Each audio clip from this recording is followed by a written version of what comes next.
என்னோட ஆதவர்ஜுனா ரொம்ப ஓப்பனா டிக்ளேர் பண்றாரு. கரூர் ஸ்டாம்பீடுக்கு அப்புறம் வந்த முதல் கால் ராகுல் காந்தியோட கால்னு அவர் அந்த கிறிஸ்மஸ் விழால சொல்றார். அப்ப ராகுல் காந்தி பேசுறாருங்கிறது அப்பொழுதுமே சொல்லப்படுது. ராகுல் காந்திக்கு இன்னுமே விஜய்க்கு எப்படி இவ்வளவு கூட்டம் வருது? அவருக்கு வந்து ஃபியூச்சர்ல போலாமாங்கிறது. இன்னொன்னு விஜய்ட்ட வந்து ராகுல் காந்தி பேசினது ஸ்டாலின் அவர்களுக்கு அப்பொழுது தெரியாது. ரொம்ப லேட்டா தான் தெரியும். இது யார் அரேஞ்ச் பண்றாங்கன்னா கே.சி. வேணுகோபால் அரேஞ்ச் பண்றாரு. கே.சி. வேணுகோபாலுக்கு என்ன ஒரு பிளான்னா, கேரளால நம்ம விஜய் பயன்படுத்திக்கலாம். நம்ம சிஎம் ஆகுறதுக்கு வந்து விஜய் வந்து வாய்ஸ் கொடுக்க சொன்னோம்னா கேரளால வந்து பிரச்சாரம் பண்ணட்டும். பாண்டிச்சேரியில பயன்படுத்திக்கலாம். வேற சில மாநிலங்களையும் பயன்படுத்திக்கலாம். அப்படிங்கிற ஒரு பிளான் ஒரு ஓவரால் பிளான்ல பண்றார்.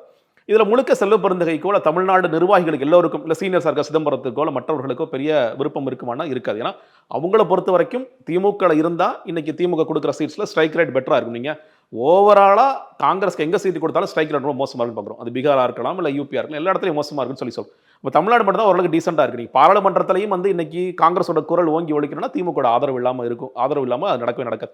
அப்ப இத நம்ம கெடுத்துக்கணுமா அப்படிங்கிற ஒரு இடத்துக்கு போவாங்க. ஏன்னா சிதம்பரத்துக்கு அடுத்து ராஜ்யசபா சீட்டு காலியாகும் போது அவருக்கு சீட்டு வேணும். அது யாரு கொடுப்பாங்க? திமுக தான் கொடுப்பாங்க.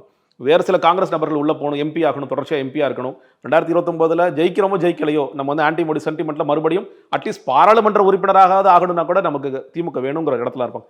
விஜய் ஒருவேளை ப்ரூவ் பண்ணாருன்னா, இப்ப நீங்க 10 சொல்றேன் இல்லையா?